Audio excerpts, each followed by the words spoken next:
Tervist, mina olen Siim ja täna vaatame üle rivikäsklused. Esimesena vaatame üle käskluse vabalt. Selleks on siis jalad õlgade laiuselt, käed selja taga vöökohas, parem käsi hoiab kinni vasaku käe randmest ja vasaku käe käsi on rühikas.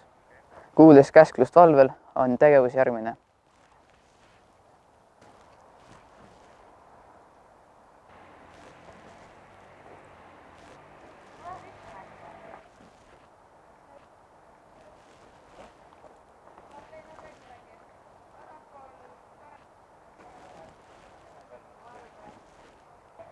Veel, salk, vabad. Kuuldes käsklust kohendada, alustatakse altpoolt, liikudes ülespoole, kohendades oma vormi ja peale seda jäädakse vabalt seisangusse. Salk, kohendus.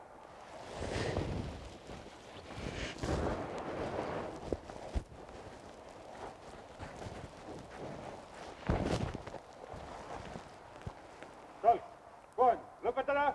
Vahel, kui rivi on korrast ära, antakse valvel seisangust käsklus joondu ning tegevus on järgmine. Salk, veel, joondu.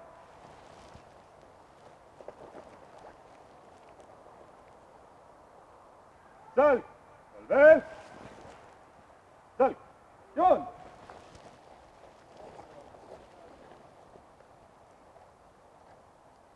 Salk, joondu. Salk, valve.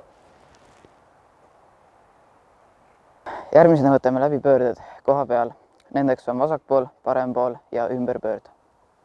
Käsklus parempool koosneb kahest osast. Eelkäsklusena parem ja täitekäsklusena pool. Veel, parem, pool, vasak, pool, ümber, pöörd. Veel, parem, pool, vasak, pool, vasak, pool,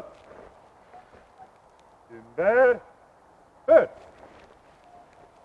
Parem, pool, ümber, pöörd. Ja nüüd pöörded üksuse koosseisus. Parem, pool, parem, pool, parem, pool, parem, pool, parem, pool.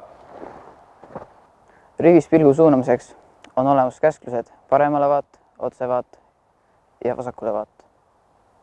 Üks suur. Veel. Parema. Vaat. Otsa. Vaat. Parema. Vaat. Otsa. Vaat. Vasak. Vaat. Otsa. Vaat. Rivi lühikeste vahemaade liigutamiseks kasutatakse käsklusi samm paremale, samm vasakule, samm edasi ja samm tagasi marss ning seda kuni 10 sammu piires. 2 samm vasak, marss.